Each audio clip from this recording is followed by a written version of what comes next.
ડેસર તાલુકામાં હવામાનની આગાહી વચ્ચે ભયંકર વાવાઝોડા સાથે કમોસમી વરસાદ ખાબકતા ભારે નુકસાન થયું છે.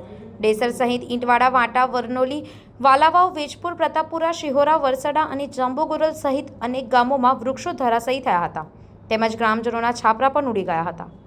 ડેસર એપીએમસી ગ્રાઉન્ડમાં લીમડાના મોટા વૃક્ષો ધરાશાયી થતા વાહનો દબાયા હતા, જ્યારે એપીએમસીની દિવાલ પડતા એક ભેંસનું દબાઈ જવાથી નિધન થયું હતું. તમાકુની સંખ્યાબંધ ગુનો પાણીમાં પલળી ગઈ છે અને વાલાવાવ ચોકડી ખાતે દુકાનોના પતરા પણ ઉડી ગયા હતા. કમોસમી માવઠાથી શાકભાજી, બાજરી અને તમાકુ જેવા પાકોને નુકસાન થવાની ભીતિ વચ્ચે ખેડૂતોના જીવ તાળવે ચોંટ્યા છે. ઉલ્લેખનીય છે કે ડેસર તાલુકામાં 5 મે વરસાદ નોંધાયો હતો. સંવાદદાતા સાથે અભિપ્રાય ન્યૂઝ, વડોદરા.